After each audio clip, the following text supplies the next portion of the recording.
Hi, I'm Marc Champagne, and I'm about to have a productive conversation with Mike Vardy. Welcome to A Productive Conversation. It's me, Mike Vardy, and I get to talk to yet another Canadian on the program today and have a productive conversation with Marc Champagne. Marc is the author of Personal Socrates, which is a book that I received as a gift from my friend Mike Schmitz. It's a great book. I go into how the book was made through Bear & Fig, through their new book imprint. Lots of cool stuff that we discussed there. But Marc, what he does is he unpacks the mental fitness practices and reflective questions that are shaping the lives of some of the most successful and brilliant thinkers in the world, both past and present. He gets into that in the book. The book itself is a best-selling book, and it explores the pointed questions that stimulate our mental fitness and teach us how to direct our internal narrative to work for us instead of against us. So you know we're going to talk about journaling. You know that we're going to talk about the questions that matter and why questioning matters at all. So much more. Here we go. Let's get into this conversation. Here's my productive conversation, a productive conversation with Marc Champagne. Enjoy. Marc, welcome to the program. Thanks for joining me today. Thank you for having me. I can't wait. Just with that start, we're going to have a blast. So for those of you listening to the actual podcast recording, it took 3 takes. Now, to be fair, you did not take the longest to get that right. So just know that. Just know that. Okay. But we did not hear our typical Ontario. You've spent enough time outside of Ontario because people think that the Canadian accent would say about. It's like, oh, everyone says a boot. That's not true. No. It can be pronounced, like it can get that way. But you're based where? You're just outside of Toronto, right? Yeah, I'm in a couple hours outside of Toronto in Collingwood, Ontario. I did live in Toronto for a number of years and lived in Montreal as well, but we are in Collingwood.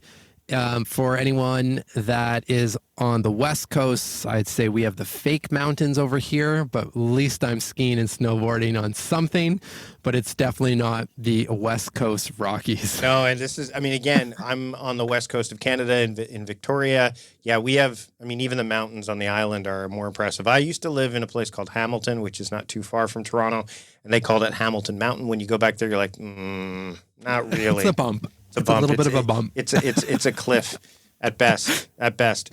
Marc, I've been looking forward to having this conversation with you for a while.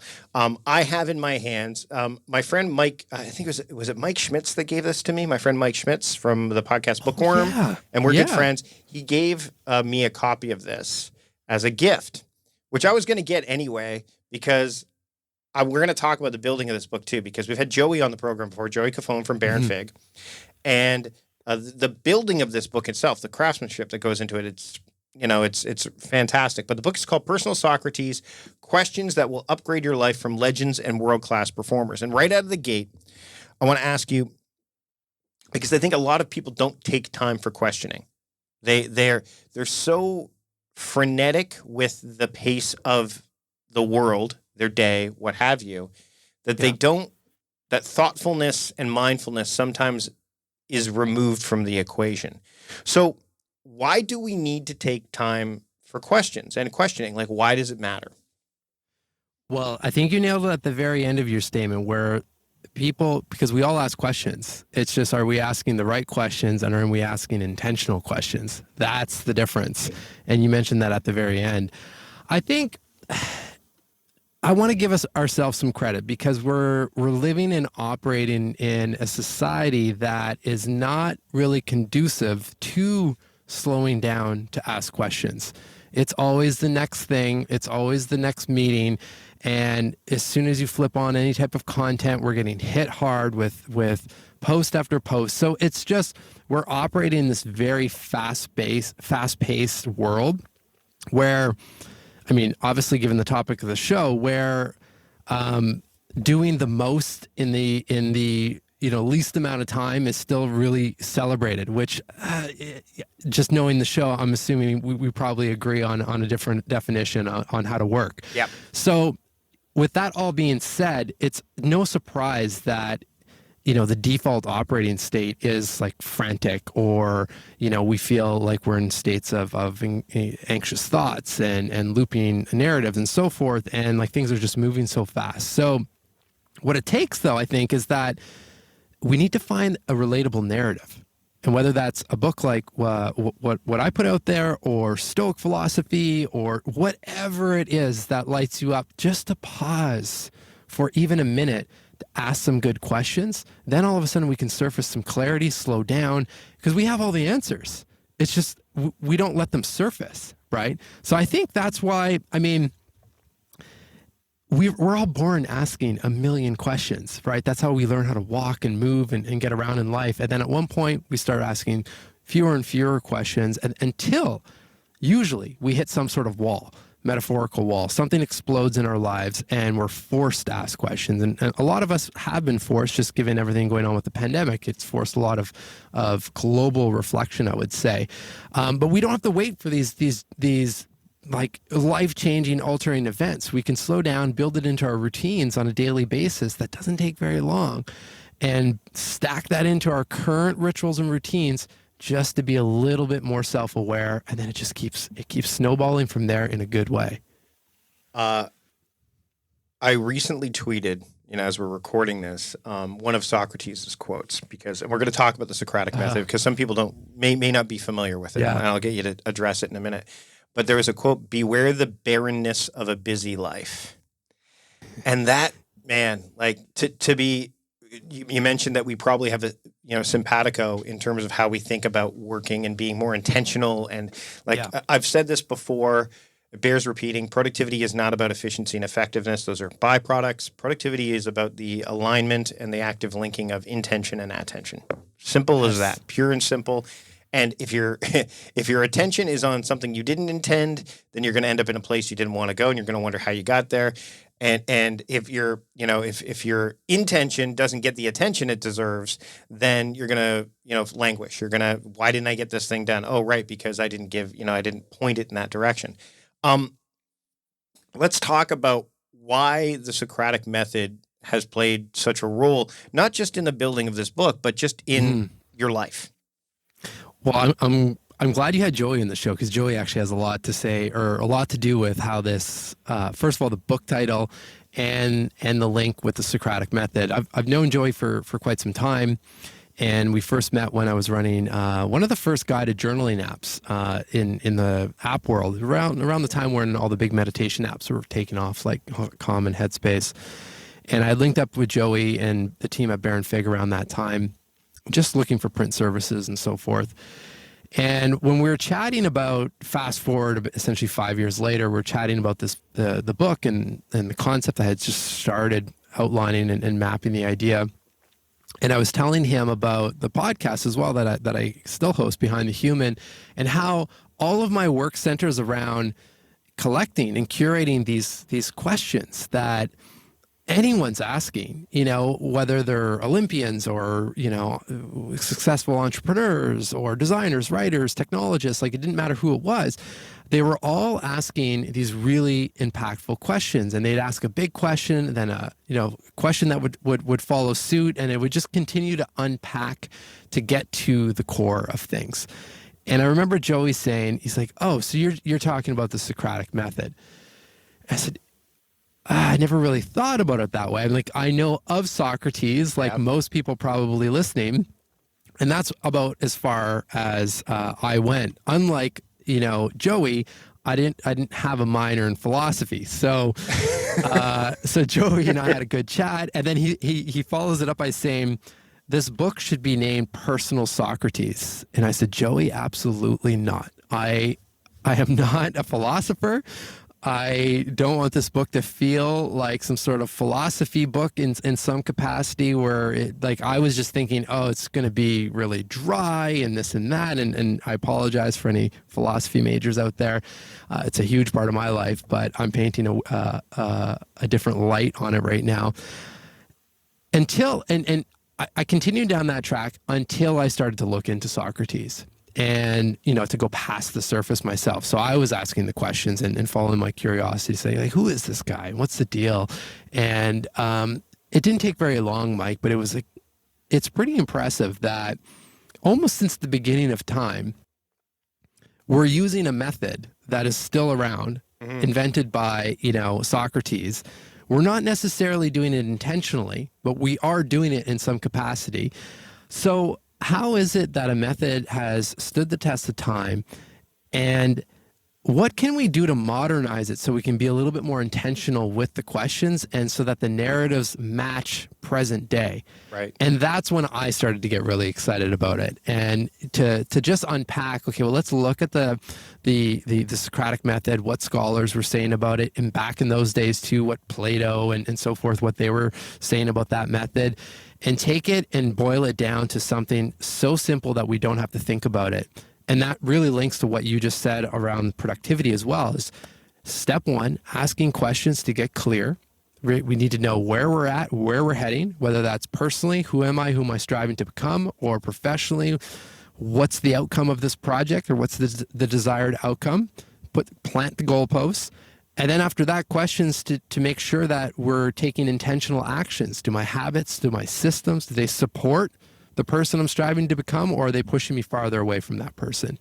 And the third part just happens by default. There's an expansion of possibility when that happens, because now you can see the path because you've taken that time to get clear.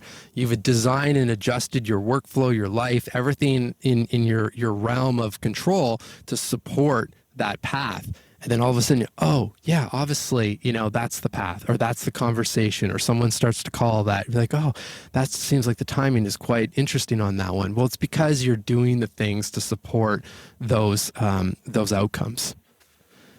Yeah, I have a question lined up, and I'm going to get to it in a minute. It has to do with journaling, because you talked about the journaling app, and I remember going through the introduction and things like that. I want to talk about journaling a little bit, but Edward, who's a member of Time Crafting Trust Premium that's on the live stream, has a question. He goes, what are the most powerful questions that others have asked you? And who were they? Maybe that asked those questions. So I'll think of a few of them, but I mean, the one that comes to mind that's most prominent, it's always ironic because this is the question I've asked probably about 300 people now, and it's how I start my show, and it's just, who are you?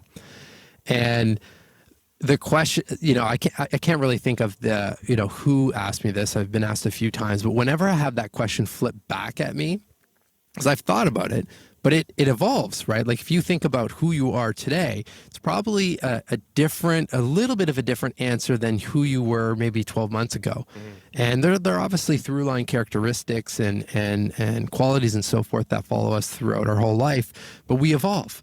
And I'm always taken back when I'm asked that question as if I've never thought about it. I'm like, that's a good, that's a good question, because it serves as a good check-in. For me, it's a check-in on, I've spent the time identifying like who I'm striving to become and where I'm trying to head and so forth, and doing a lot of work to make sure that I'm heading down that direction. But this always serves as the check-in on, am I actually, am I still that person, or am I evolving into, that the world that I'm trying to create, for example. So, that's the most practical question. Well, let's drill down on it a little bit, because who asked you that question? Like, who asked you that question first that made you kind of like, because I know that, the most common question people ask is like, so what do you do? Right? Like it becomes not the who are you, but what do you do? Right? It's like the activity versus like the doing versus the being, right? Like, I guess. So the question is, I know that, if I was to walk up to someone in a party setting and say, like the typical, hey, what do you do? How's work? But if I was like, who are you? They'd either go, well, you don't know who I am, or they would say like, they'd give me a bit of a side eye glance. Right. So who asked you that question first, and what was your initial reaction? Like, oh, or was it like what, how did that feel for you?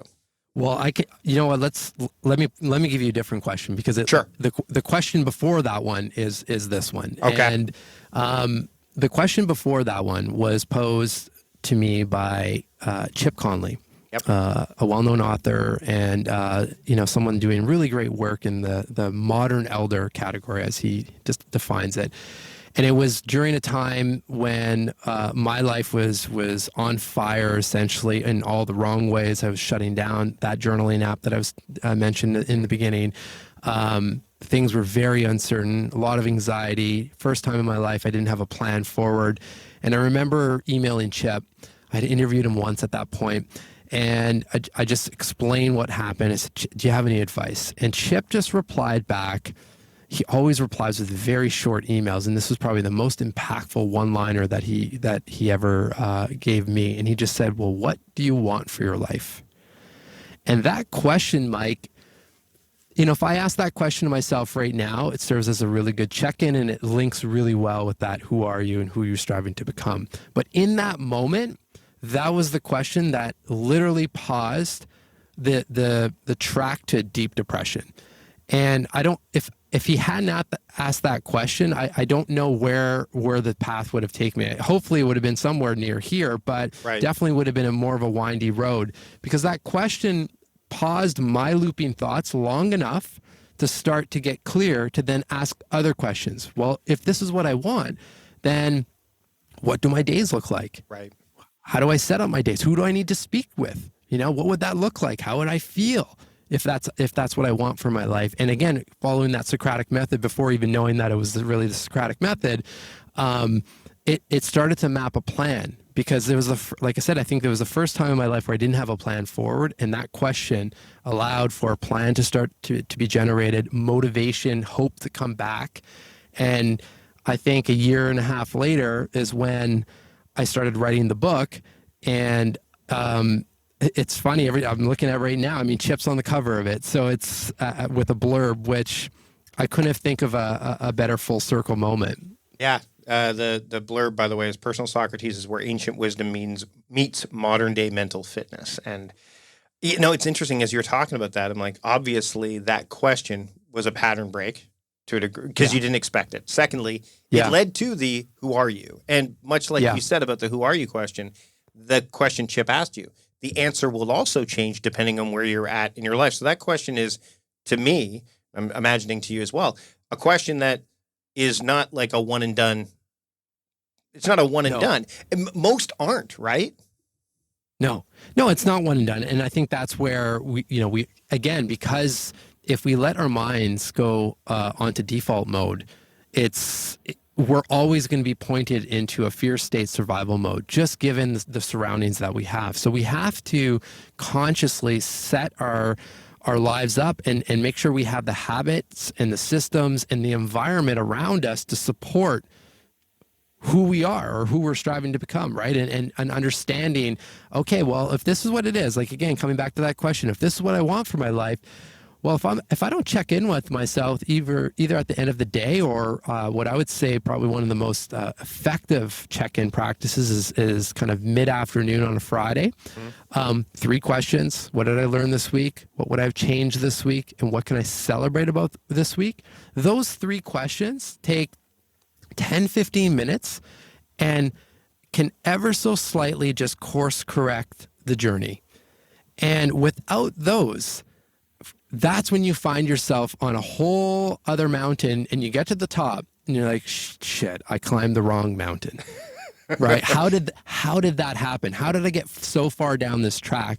And that's where I really, I'm biased obviously, but that's where I really believe good quality questions can help really make sure that we don't end up in those positions. And even if we do, how we can course correct and swing over to the appropriate mountain. Let's circle back to journaling now, because that is, to me, one of the most, again, I've said this so many times, it's a hill or a mountain I'm willing to die on.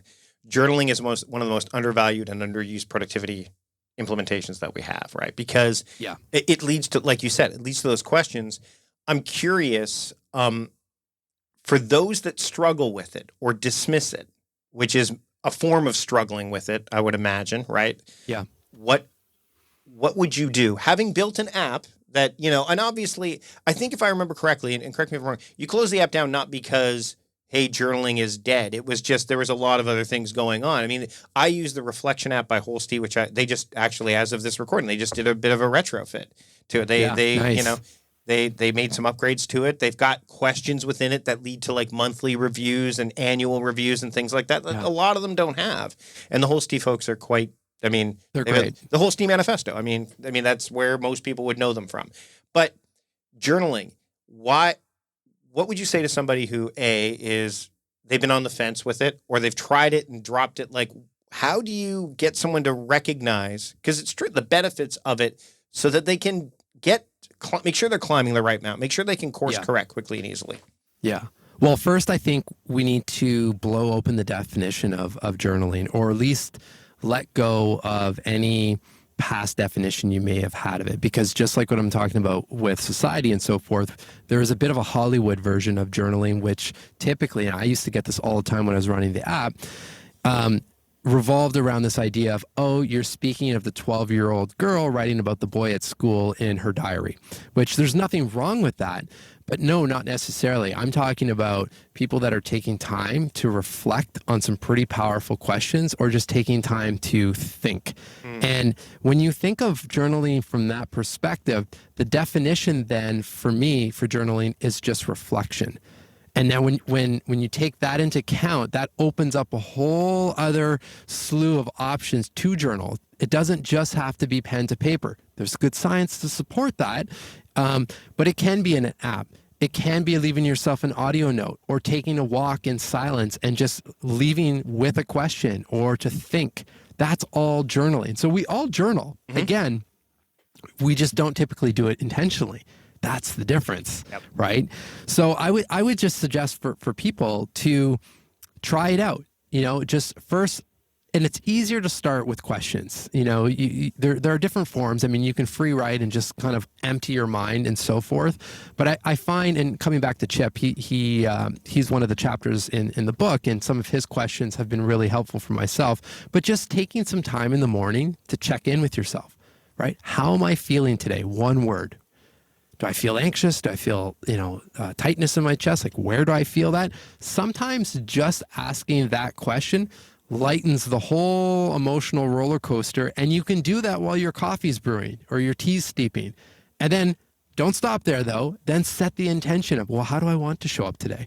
We typically don't decide that we want to show up miserable, or that we want to show up low energy. We say, I want to show up, energized, happy, grateful, whatever it is. But you set that intention. And even if you just start there, which so far everything I describe is probably going to take you under 2 minutes, you'll start to notice the benefits. And then you start layering in those other practices, like I said, on the end of the week, where you're just 3 questions, just checking in. All right, how am I doing? What's going on here? Gratitude. Anytime, just anyone listening, the next time your mind loops, because it will. We all have looping thoughts. Something throws us off. You get an email that irks you or rubs you the wrong way, or you start reading into it like, oh, did I not send the right information, or whatever it is. Notice that that's happening, which a journaling practice or any of these mental fitness practices will help you become more self-aware. Once you notice it's happening, then just pause and loop into a gratitude practice. Think of someone in your life that you would like to give credit or thanks to, that you haven't given credit or thanks to in a long time. Just send them a message. Hey, I was just thinking about you. I hope you have a great day. That's it. They're probably going to get that message. You've made their day. They'll write back and say something, wow, you made my day. Thank you for sending that. Now they've made your day. And what's not happening while that whole cycle's happening is you're not looping. So fast, seconds. But when we don't do that, we flip into this loop that can literally hijack our entire day and throw everything else off, and sometimes days, weeks, and years. That's how all this stuff starts to stack. And as Chip Conley says, it's the psychic toll that we collect day after day when we don't do these check-ins and just release and just blow out, the mental clutter that's accumulating. Yeah, again, it gets back to that quote: "Beware the barrenness of a busy life." Like if the barrenness part is the zest, the joy, the human part, and busy can mean. I mean, if you look up that word "busy," there's a lot of definitions, and I think all of them have nicely combined into occupied, foolish, foolish thoughts around busyness. Like there's lots of that there. Barrenness literally means like emptiness, and when you do something like that, I actually have in my to-do list a YouTube video about this too. It says, make a difference in someone's day. That's on my to-do list. Now, people, again, you don't have to go that far. Like I do that because I know that in the pace of the day, I need that stop. I need that oh, right. This is important. Totally. And by putting it on there, I know I'll do it. Like I know it will get the attention it deserves.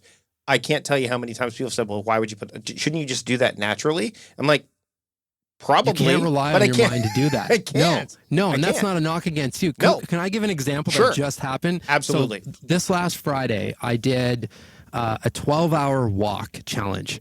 I had interviewed a guy by the name of Colin O'Brady. He's like a 10-time world record explorer adventurer crossing Antarctica and so forth. And he just realized in all these expeditions that it's that time in silence by yourself that a lot of stuff, is cleared out, then reflections and insights come up. So he's like, how can I make this more accessible to everyone? So he came up with the idea, 12-hour walk, no music, no podcasts, no connection, just walk for 12 hours. And which was quite you think just walking, and I consider myself a fairly fit individual, but let me tell you, halfway through, I was like, this is going to be interesting, to make my way home. But what I noticed right away, I started at 6 a.m, was ending at 6 p.m.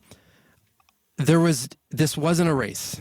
There was no tracking on time, pace, any of it. It's just here's tracking your distance essentially and time. That's it. But I wasn't being compared to anyone.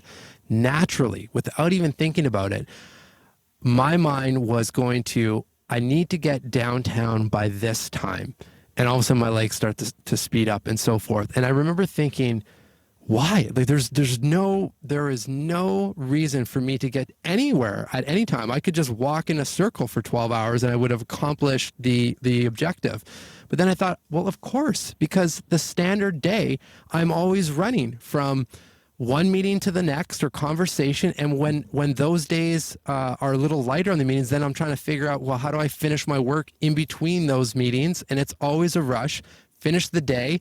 Next thing you know, I'm rushing to make sure that I'm done. So we have dinner on time with the kids, clean the kitchen, rush to the baths, just so we can have a couple hours just to relax before going to sleep.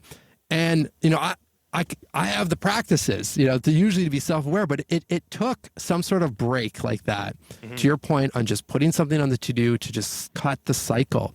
And, now I've got some data, again, some clarity. Well, how can I make some changes so that, that my life doesn't feel so rushed, even though I didn't even realize it, but it took that walk to do that, right? So we have to, if we don't give ourselves those opportunities to still the mind so that these things can come up, then we fall into autopilot. Yep. And just keeps going. And the autopilot isn't just the autopilot of what's inside our mind, but the external demands, like the external, because it's us against, it's our mind against everything else. Now I want to go, speaking of, going through things like a 12-hour walk, some people be like, I can't do that. That doesn't mean you need to do something like that. It's not like you need to, there's other ways to do it, obviously. Reading the book. I'm taking it apart. If you're on the YouTube channel, if you're watching as a Time Crafting Trust Premium member, you can see this book is beautifully crafted. I mean, I expect nothing less from Baron Fig as well. There's a nice little bookmark, which I put back in its little holder. Always nice to get a bookmark. And Personal Socrates. Of course, the book itself is well put together.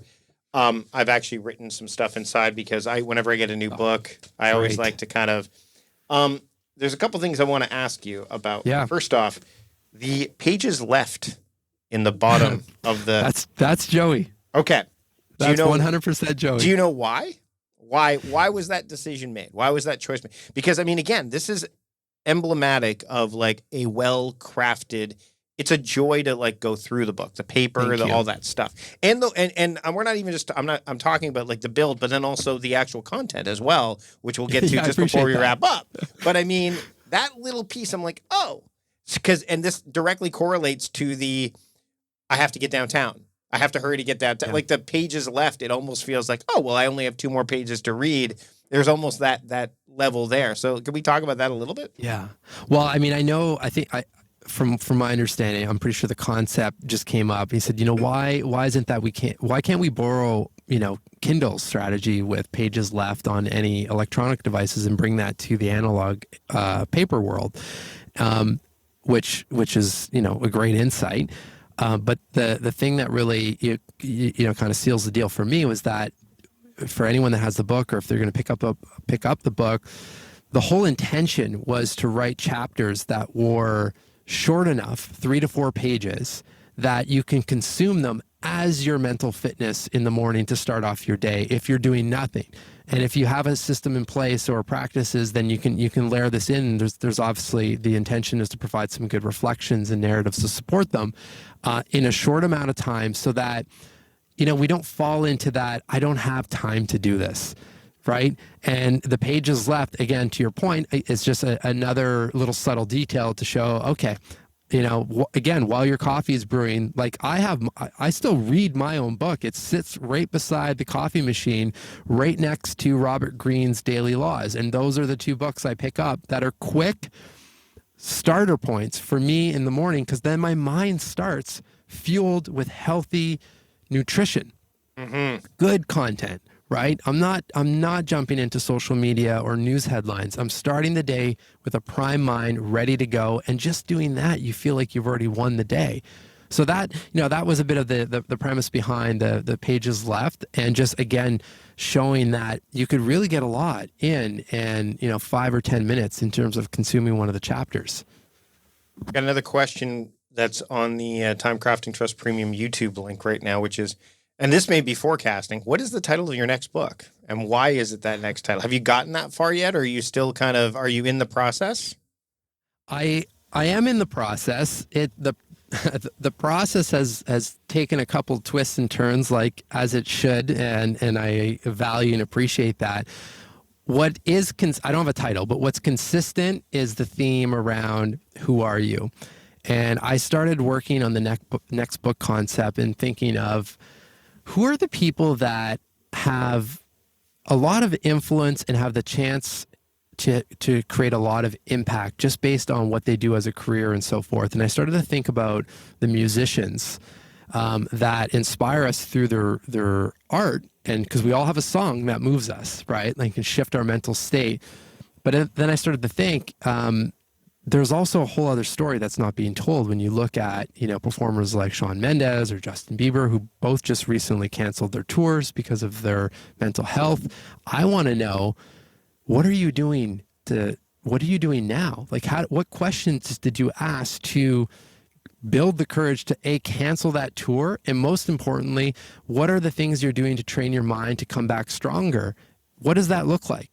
Who are you and who are you striving to become? That's the through line. Mm-hmm. So I started working on a book concept, and I'm being pointed in the direction of more of a limited film series. So if there are any producers out there listening, I am looking for a producing partner, but that's the next big project is around, again, the mental fitness, the questions that are fueling the minds of people doing a really great work that are all very relatable to any of us, because the questions make all of this stuff relatable, right? Like Picasso is one of the profiles in the book, but his questions are very relatable to any of us.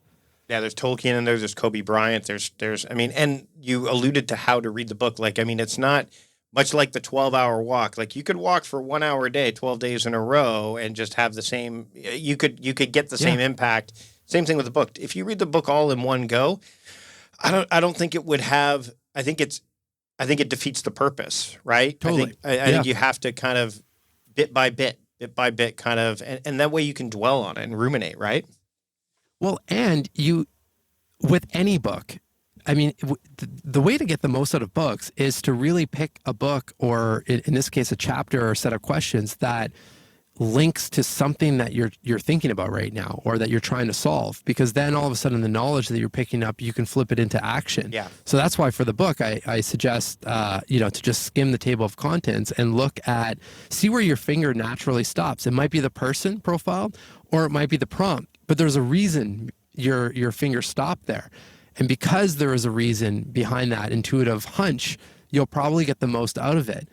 And the reason I said that I often turn to my own book is depending on what's going on. If there's something in my mind that is bothering me, or flip side, I'm trying to ideate at another level and trying to come up with really unique ideas. I know there are profiles in here that'll ask me questions, and also the narratives to support them that will inspire me to think differently.